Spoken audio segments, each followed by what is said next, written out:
I hope that this message finds you well.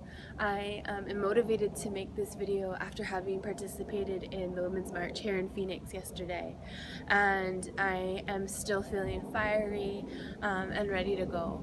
And it's incredible to look at and know many different people from across the country who I call sisters, who are Asdzaan, who are women that I stand next to in my work every day, and to see them participating in this same movement to have and demand our voices be heard, because the attacks against our women are significant and have only increased with the movement into this new administration and furthering amplifying this time of invisibility, and it is not only impacting our Native communities, our Native women, but it's impacting our allies and friends who are undocumented, our allies and community members, our relatives in the LGBT communities. And it really is important, and I feel incredibly inspired by this event to know that I was one of over 2 million people who participated in this movement across our country to demand and share our voice, our thoughts, and why we march, whether that be like myself for women's rights, for reproductive health issues, for just greater funding with regard to the arts. I think the arts are incredibly important.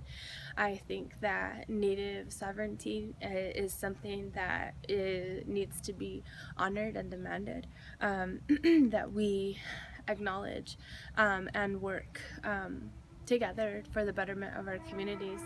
Our teachings of K'e and Hozhó are really can be great guideposts in this new time, reminders to ourselves that we need to be inclusive, that we need to stand alongside our brothers and sisters in other communities who struggle with being seen, with being heard, and not in a way that is meant for us to use our voices for their problems that they're issuing and vocalizing, but for us to stand next to as backup, that we help amplify these other voices.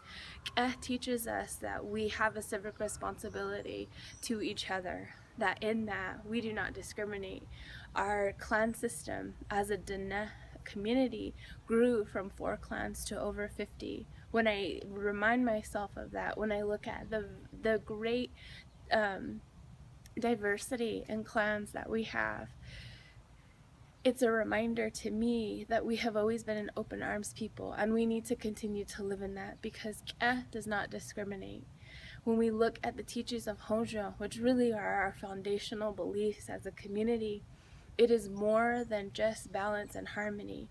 It is more than something to just kind of flippantly remark that we live in, but it's really about connecting and exploring the ideas of balance and living in harmony with each other, with Nahasa Shema, with all the living things, because everything has an essence, everything has a life.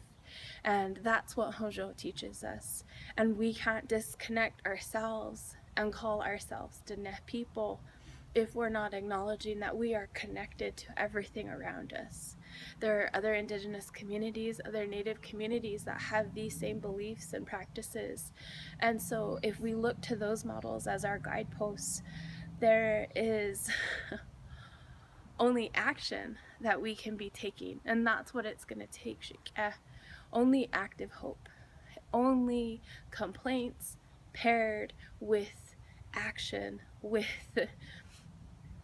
movements, with demonstration, words with movements. That's what it's going to take for us to change, to smash the heteropatriarchy, the belief that men, white men in particular, are the power holders.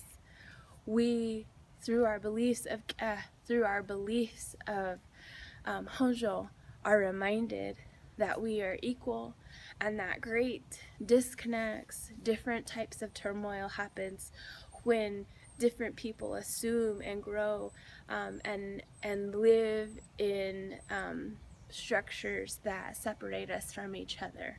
When more of us are are impacted negatively by inequality, that means and is a symbol that we are living out of harmony. We are not living in Hozhó. And so as we move forward in this time, it's really important for us to be reminded through our traditional teachings that we can be inclusive, that we can work from places of intersections with other communities.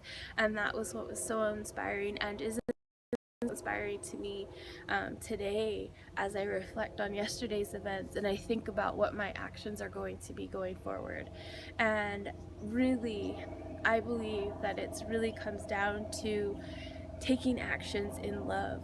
That when we fight against something, we are propelled and moved by hate, by negativity, rather than fighting for something. Fighting for our means that we come from a place of love. When we fight for things that we love, the love is amplified. So it's time to rise up, Lovetarians, because love does sustain us.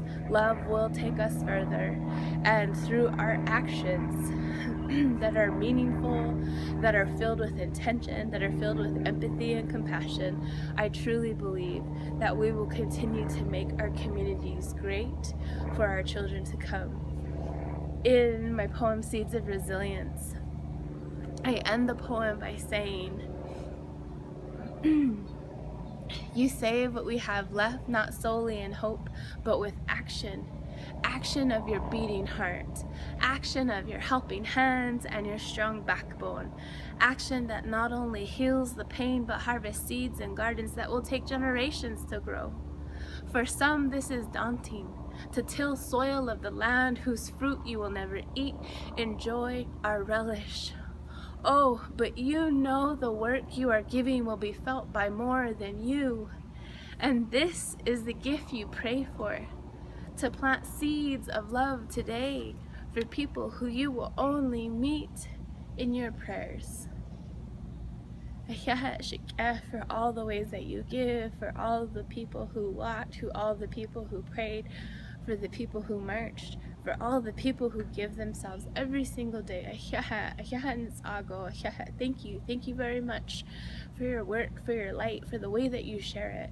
And it's only going to take more of that.